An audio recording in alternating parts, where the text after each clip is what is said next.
ध्यान से सुनिएगा मेरी बात को। गाजा के अंदर इजराइल ने केमिकल हथियार इस्तेमाल किए और ऐसे केमिकल हथियार, इन्वेस्टिगेशन की रिपोर्ट से खुलासा हुआ कि ऐसे हथियार जिसमें 2500, अभी तक की रिपोर्ट में, इन्वेस्टिगेशन में साबित हुआ है कि 2500 फिलिस्तीनी वेपोराइज्ड हो गए हैं।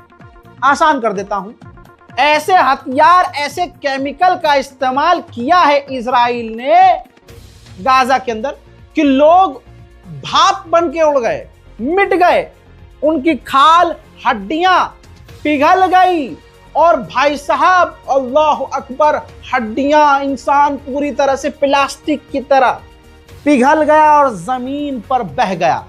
ऐसे केमिकल हथियार का इस्तेमाल इजराइल ने गाजा के अंदर किया। इसके अलावा यह बात आपको पता चली चुकी है कि इजराइल ने गाजा के अंदर नए नए हथियारों का टेस्ट किया, कई नए ड्रोन्स का टेस्ट किया, जिसको अब वेस्टर्न कंट्रीज खरीद भी रही हैं। समझ रहे हैं आप?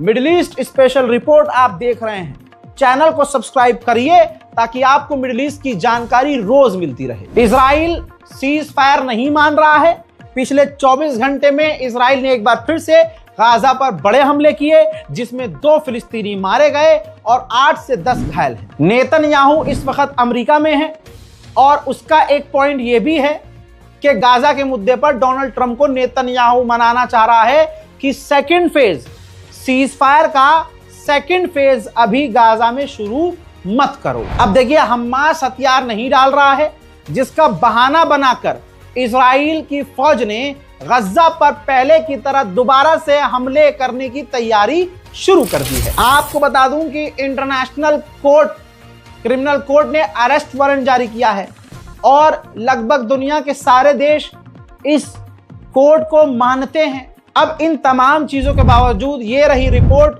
आप देख सकते हैं, जो आपको ग्राफ नजर आ रहा है। भाई, बैन होने के बावजूद, नेतन्याहू के अरेस्ट वारंट होने के बावजूद, नेतन्याहू का जहाज अमेरिका जो पहुंचा है, ग्रीस, इटली और फ्रांस के एयर स्पेस का इस्तेमाल करके पहुंचा है। सोचिए, ये वो देश है, ग्रीस, फ्रांस, जर्मनी, ये तमाम वो देश हैं जो इंटरनेशनल क्रिमिनल कोर्ट को मानते हैं और उनको अपने एयर स्पेस का इस्तेमाल इजराइल के प्रधानमंत्री के जहाज को करने नहीं देना था।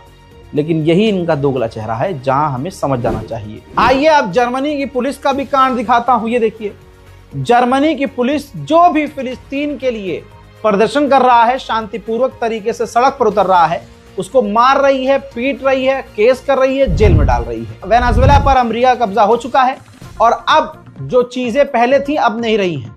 पहले वेनेजुएला इजराइल के पूरा खिलाफ था। अब पहली बार ऐसा हुआ इतिहास में कि अमेरिका के दबाव में, कंट्रोल में, पहली बार वेनेजुएला ने तेल की इजराइल को भेजी है।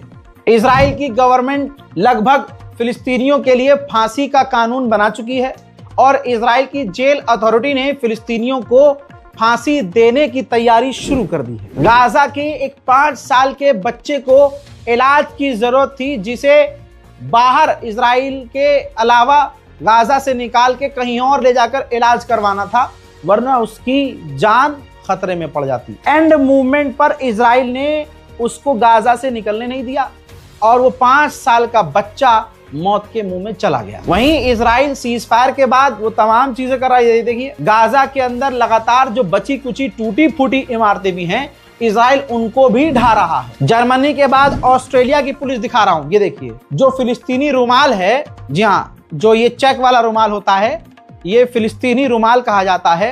दोस्तों, जिन भी फिलिस्तीनी प्रदर्शनकारी, फिलिस्तीन के लिए आवाज उठाने वाले ऑस्ट्रेलियन प्रदर्शनकारी के पास ये फिलिस्तीनियन रुमाल था, हजरात, उन रुमालों को छीनकर ऑस्ट्रेलिया की पुलिस कूड़े में डाल रही है। आप देख रहे हैं, कूड़े में डालो, कूड़े में डालो। कितने कूड़े में डालोगे? कितनों के रुमाल कूड़े में डालोगे?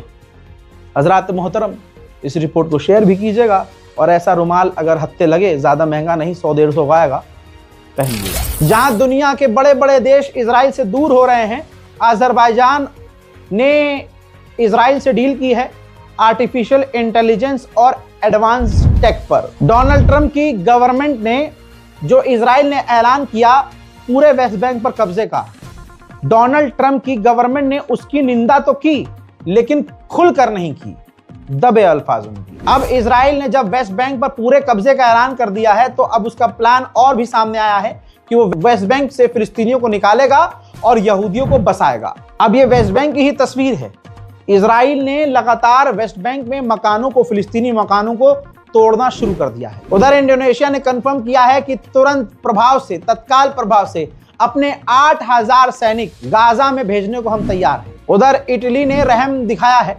इटली 26 फिलिस्तीनी बच्चों को इलाज के लिए गाजा से बाहर ले गया है, यानी इटली ले गया है, इटली में ले आया है। नेतन्याहू ने जानबूझकर ऐसा खेल रचा कि हमास ने 7 अक्टूबर 2023 को हमला किया और करने दिया नेतन्याहू ने। ये मैं क्यों कह रहा हूं, ऐसी कई सारी रिपोर्ट्स हैं, लेकिन एक रिपोर्ट आपकी स्क्रीन पर है। नेतन्याहू के साथियों ने, ऑफिशियल्स ने नेतन्याहू को यह जानकारी दे दी थी 2018 में ही कि हमास इजराइल में घुसने की कोशिश कर सकता है। उधर नेतन्याहू ने इजराइल यानी डोनाल्ड ट्रंप को इनवाइट किया है। ये रहा इनविटेशन और ये रहा अवार्ड। ये इजराइल का सबसे बड़ा नेशनल अवार्ड है जो नेतन्याहू यानी इजराइल डोनाल्ड ट्रंप को देगा, क्योंकि नेतन्याहू को पता है कि डोनाल्ड ट्रंप ऐसे अवार्ड का भूखा है। उधर सऊदी अरब अमेरिका से बात कर रहा है कि अमेरिका अपने आर्टिफिशियल इंटेलिजेंस से लैस जो एडवांस ड्रोन है वो सऊदी अरब को बेच दे। उधर अमेरिका ने हिजबुल्लाह के कई सारे ऑफिशियल्स पर पाबंदियां बढ़ाई और लगाई हैं। हिजबुल्लाह के ऑफिशियल ने कहा कि इजराइल इलाके के लिए ट्यूमर है, ये बीमारी है और याद रखना ये कमजोर भी है। इजराइल के आतंकी हमलों में लेबनान में एक 4 साल का मासूम बच्चा मारा गया।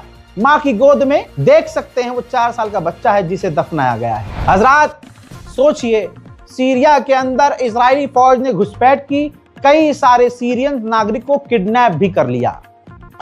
जोलानी खामोश। उधर तुर्की ने मना कर दिया है कि सीरिया से हम नहीं निकलेंगे जब तक सीरिया से आतंकवाद खत्म नहीं हो जाता। हजरात वीडियो आपके सामने है। तुर्की से डील के बाद और सीरिया के गवर्नमेंट से डील के बाद कुर्दिश लड़ाके अब इलाके में पीछे हट रहे हैं, अपने तैनाती को खत्म कर रहे हैं। हजरात अब तक अमेरिका 4000 से ज्यादा ISIS के आतंकी कैदियों को सीरिया से इराक ट्रांसफर कर चुका है। हजरात ये देख सकते हैं ईरान पर हमले की ट्रेनिंग हो रही है। अपने AKC 135 टैंकर से अपने परमाणु बॉम्बर को, B2 बॉम्बर को उड़ते उड़ते रिफ्यूल कर रहा है, यानी ईंधन भर रहा है।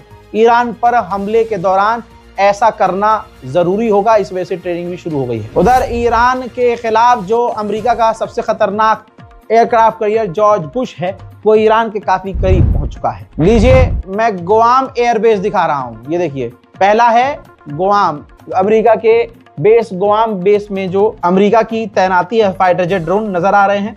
दूसरा है सऊदी अरब, ये देखिए ये सऊदी अरब है, प्रिंस सुल्तान एयरबेस अमेरिका का, वहां पर फाइटर जेट ड्रोन अमेरिका के नजर आ रहे हैं।